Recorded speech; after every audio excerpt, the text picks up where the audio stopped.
కాకి గూడు. ఈ కథను రచించిన వారు చక్కిలం విజయలక్ష్మి గారు. ఈ కథ 1981 సంక్రాంతి కథల పోటీలో ఆంధ్రజ్యోతిలో కన్సోలేషన్ బహుమతి పొందిన కథ. కళ్ల ముందు ప్రత్యక్షమైన స్వర్గాన్ని చూసి దిగ్భ్రమ చెందింది శారద. ఆమె కళ్లలో కనిపిస్తున్న ఆనందం, ఆశ్చర్యం నా గుండెల్లో గులాబులు పోయించాయి. ఈ క్షణాలలోని ఈ అపూర్వ అనుభూతి కోసమే ఇన్నాళ్ళు మనసులో ఎంత తహతహగా ఉన్నా ఈ స్వర్గాన్ని శారదకు చూపకుండా నెట్టుకు వచ్చాను. ఆమె గారి నిష్ఠూరాలను కొట్టివేశాను. శారద చేతులతో గుండెలు బాదుకోవడం లేదు గాని ఆ భావం ఆ కళ్లలో స్పష్టంగా ప్రతిబింబిస్తూ ఉంది. నా ఇద్దరు పిల్లలు సంతోషంతో ఇంటి ప్రాంగణం అంతా గంతులు వేస్తూ కదిలే పువ్వుల్లా ఉన్నారు. ఎవరికి వారే జీవితాశయం నెరవేరినప్పటి ఆనందంతో గృహప్రవేశం చేశాము. ఆహ్వానితులు ఎక్కువగా లేని కారణంగా ఆ తతంగం చాలా తక్కువ సమయంలోనే ముగిసిపోయింది. ఆ తర్వాత దినమంతా శారద సామాగ్రి సర్దుకోవడంలోనే మునిగిపోయింది. ఇంటి కట్టడంలోని ప్రతి విషయం పట్ల శారద సంతృప్తి ఫీల్ అయింది. కాంపౌండ్లోని మొక్కల మధ్య విశ్రాంతి తీసుకుంటున్న నా దగ్గరికి 10 నిమిషాలకోసారి చేసి పనిలోంచి వచ్చి ఆ విషయాన్ని విస్తుపోతూ వెల్లడిస్తూనే ఉంది. ఇల్లు చిన్నదైనా ముచ్చటగా, అందంగా, సదుపాయంగా ఉంది. చాలా రోజులు ఆలోచించి ఏది ఎక్కడ అవసరమో గ్రహించి ఆ ఏర్పాటుతో స్వయంగా దగ్గరుండి కట్టించాను. తోటలేని ఇల్లు నందనవనం లేని స్వర్గం లాంటిది.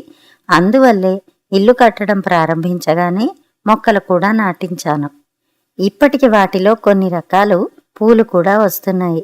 నా చేతులారా సృష్టించిన ఈ స్వర్గంలోకి శారదను సరాసరి దింపాలని నా చిరకాల వాంఛ.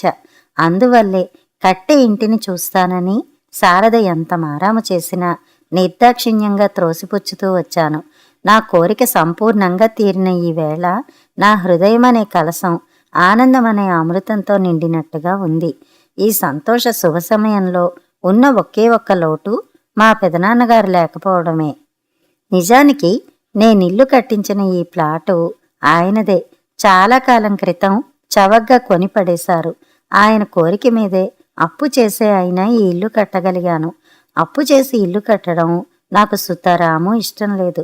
కానీ ఇంటి అద్దెలకు వందలు పోసే కంటే ఇల్లు కట్టుకుని ఆ పోసేదేదో అప్పులోకి చెల్లు వస్తూ పోతే కొన్నాళ్లకైనా నీ ఇల్లు నీకు నిలబడుతుంది అని పోరి మొదలు పెట్టించారాయన.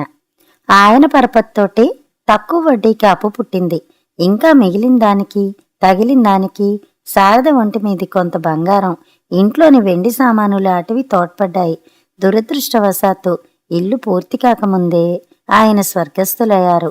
ఆ రాత్రి ఆరుబయట నా గుండెల మీద పడుకుని ఆనంద బాష్పాలతో మెరిసే కళ్ళతో శారద ఇంటిని ఇంకా ఎలా తీర్చిదిద్దుకోవాలో, ఎలా అలంకరించుకోవాలో పరవశంతో చెబుతూ ఉంటే నా మనసు అలా అలా గాలిలో తేలసాగింది.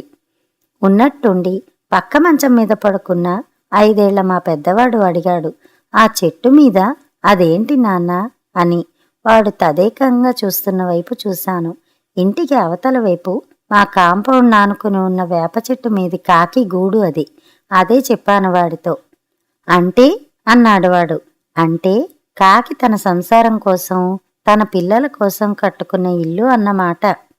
అందులో అవి ఎండా వాన తగలకుండా హాయిగా సురక్షితంగా ఉంటాయన్నమాట అన్నాను. మనం మన ఇంట్లో ఉన్నట్టు అంది శారద. ఆ గూట్లోకి వేరే కాకులు రావా నాన్న అని అడిగాడు వాడు. వాడి ఉద్దేశం వేరే కాకులు వస్తే స్థలం ఎలా సరిపోతుందని. రావు, పక్షుల్లో ఆ నీతి ఉంది. అథవా వచ్చినా ఈ కాకి ప్రతిఘటించి తరిమేస్తుంది. పక్షులకు ఆ శక్తి ఉంది అన్నాను. అలాగా అని వాడు అటు తిరిగి పడుకున్నాడు. మీ భాష వాడికి అర్థమై చస్తుందా ఏమిటి అని నవ్వింది శారద.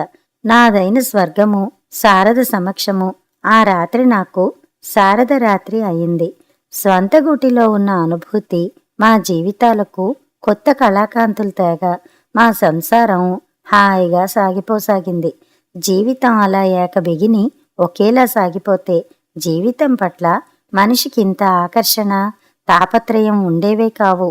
సజావుగా సాగిపోతున్న మా సంసార రథం మూర్తి రాకతో గోతిలో పడ్డట్టయింది.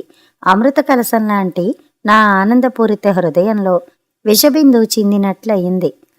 ఆ రోజు ఆఫీస్ నుంచి చిన్నబోయిన ముఖంతో వచ్చిన నన్ను శారద ఆందోళనగా ఆరా తీసింది. ఉన్న విషయం ఖిన్నవదనంతో చెప్పాను. శారద తల్లడిల్లిపోయింది. ఇదెక్కడే అన్యాయమండి అంటూ అల్లాడిపోయింది. జారిపోతున్న చేతిలోని స్వర్గంలా ఇల్లును నీళ్లు నిండిన కళ్ళతో చూడసాగింది. మరీ అంత బెంబేలు పడిపోకు, న్యాయం ధర్మం చెప్పేవాళ్లు లేరా, మన ప్రయత్నం మనం చేద్దాం అంటూ శారదకు మేకపోతు గాంభీర్యంతో ధైర్యం చెప్పాను. న్యాయానికి న్యాయం చేసే చెట్టు కింది న్యాయస్థానాలు అన్యాయం అయిపోయి ఖరీదైన కోర్టులుగా వెలిశాయి. 4 పెద్ద మనుషులు కూర్చుని న్యాయ నిర్ణయం చేసే కాలం కాదిది. న్యాయవాదుల బల నిరూపణ నిమిత్తం విషయం కోర్టు దాకా వెళ్ళింది. న్యాయం ఎవరి వైపుందో మనసున్న ప్రతి మనిషికి ఎరుకే. కానీ మనసు గోడు ఎవడికి కావాలి? కోర్టుకు చెవులు మాత్రమే ఉన్నాయి. జీవితేచ్ఛ నశించిన దీర్ఘ రోగిలా నేను, నా కుటుంబం ఇంటి మీద ఆశ వదులుకున్నాం. జరిగిందిది. మా పెదనాన్నగారి ఒక్కగానొక్క కొడుకు మూర్తి 20 ఏళ్ల క్రితం 14 ఏళ్ల వయసులో ఇంట్లో చిన్న దొంగతనం చేసి ఇల్లు వదిలి పారిపోయాడు.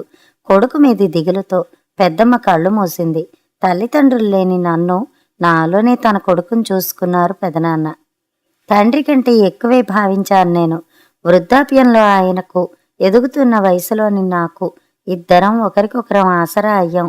మానసికంగా ఆయన నాకిచ్చిన ప్రేమ ఖరీదు కోటకు మించిన, బాహ్యంగా ఆయన నాకిచ్చిన ఆస్తి ఏనాడో 150 రూపాయలకు కొన్న 4 సెంట్ల స్థలం. ఆ స్థలంలో నన్ను ఇల్లు కట్టుకోమన్నప్పుడు ఆ స్థలాన్ని నా పేర రిజిస్టర్ చేయించుకోవాలన్న ఆలోచన నాకు గాని, చేయించాలన్న ఆలోచన ఆయనకు గాని రాలేదు.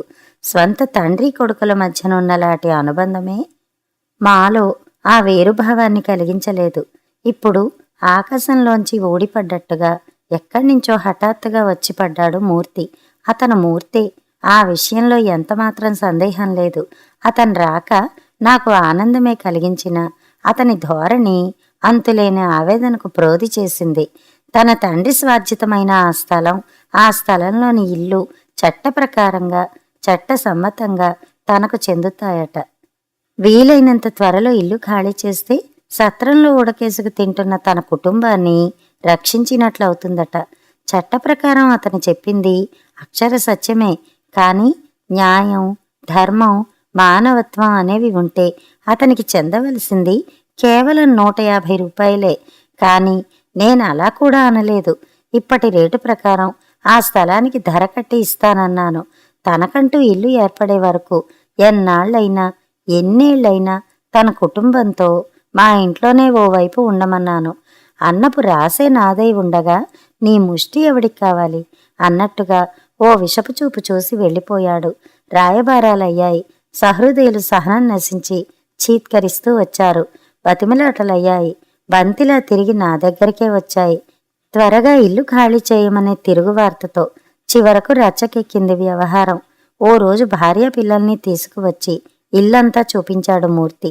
ఇల్లు గలవాళ్లు వాళ్ల బంధువులను తీసుకువచ్చి తమ ఇల్లు చూపిస్తుండగా ఒదిగి నిలబడ్డ టెనెంట్స్లా బిక్క చచ్చిపోయి ఓ మూల నిలబడిపోయారు నా భార్య పిల్లలు. నా కడుపు తరుక్కుపోయింది. కానీ నేను చేయగలిగిందేమీ లేదు. చేయవలసిందంతా ఇదివరకే చేశాను. ఇది జరిగాక దింపుడు కళ్ళపు ఆశలా మళ్ళీ ఓ రాయబారం పెట్టాను.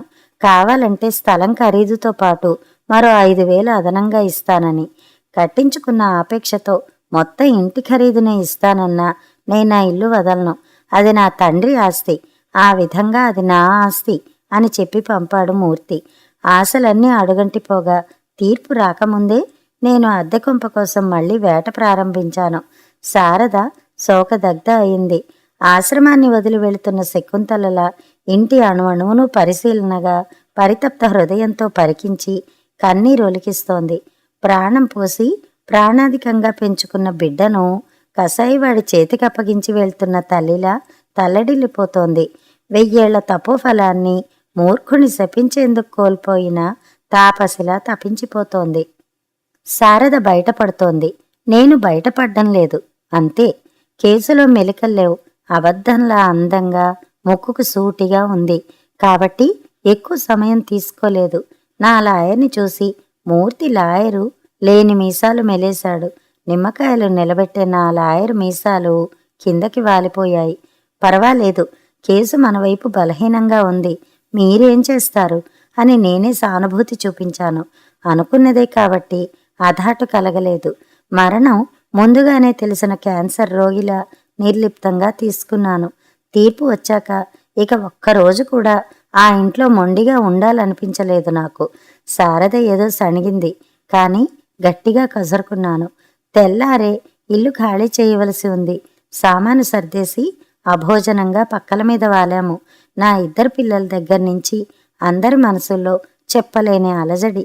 జీవితంలో మేము చేయలేమనుకున్న పని ఎన్నో శ్రమదమాల కోర్చి పూర్తి చేసుకుని ఆ ఆశ్చర్యాన్ని, ఆనందాన్ని పూర్తిగా సంపూర్ణంగా అనుభవించకముందే నోటి దగ్గరి ముద్దను గద్దె తన్నుకుపోయినట్టుగా అయింది. కట్టడం జరుగుతున్న రోజుల్లో మేము ఎన్ని అగచాట్లు పడ్డామో, ఎన్ని అవసరాలు మానుకున్నామో ఒక్క దేవుడికే తెలుసు. మా అగచాట్లు, ఆ తర్వాతి మా ఆనందం అంతా బూడిదలో పోసిన పన్నీరు అయింది. మా దుఃఖాన్ని తాను పాలు పంచుకుంటున్నట్టుగా ప్రకృతి కూడా ప్రళయ భయంకరంగా రోధించింది. రాత్రంతా తెల్లవారింది. మేం బయలుదేరక ముందే మూర్తి కుటుంబంతో సహా వచ్చి దిగాడు. వాళ్ళ ఆనందం, ఉత్సాహం అలాంటివి. ఒంటెద్దు బండి మీద సామానంతా చేరేశాము. శారద ముచ్చటపడి ఆలోచించి ఆనందంగా ఆడుతూ పాడుతూ సర్దుకున్నంతసేపు పట్టలేదు. సామాను తీయడం, నేరస్తుల్లా ఒకరి ముఖాలు ఒకరిని చూసుకోవడానికి కూడా భయపడిపోతున్నాం. మూర్తి చాలా సాదరంగా వీడ్కోలిచ్చాడు. యుద్ధ భయంతో మాతృభూమిని వదిలి వెళుతున్న కాందిసీకుల్లా గేటు దాటి బయటికి వచ్చాం. రాత్రి గాలివానకు ఇంటి బయటున్న వేప చెట్టు కూకటి వేళ్లతో కూలిపోయింది. జీవితంలోని మా ఆశల చెట్టుతో పాటు చెట్టు మీది కాకిగూడు కూడా నేలపాలయింది. అంతటి నా బాధలోనూ కుతూహలంగా చూశాను గూటిలోకి. ఏవో పిల్లలు నల్లగా ఉన్నాయి. చిన్న గొంతుకలతో కిచకిచమని అరుస్తున్నాయి. కాకి పిల్లల్లా లేవు. ఆశ్చర్యంతో మరింత పరిశీలనగా చూశాను. అప్పుడు గుర్తొచ్చింది, అవి కోకిల పిల్లలని. కోకిలలకి సొంత గూళ్ళు నిర్మించుకునే శక్తి, ఆసక్తి ఉండదు. కాకి నిర్మించుకున్న గూటిలో కాకి పరోక్షంలో గుడ్లు పెట్టిపోతాయి. కాకి గూట్లోనే అవి పిల్లలై రెక్కలు వచ్చేదాకా రక్షణ పొందుతాయి. నేను నిర్మించుకున్న నా ఇంటికేసి పిచ్చిగా చూశాను. నా ఇంట్లో మూర్తి పిల్లలు కేరింతలు కొడుతున్నారు. కథ సమాప్తం.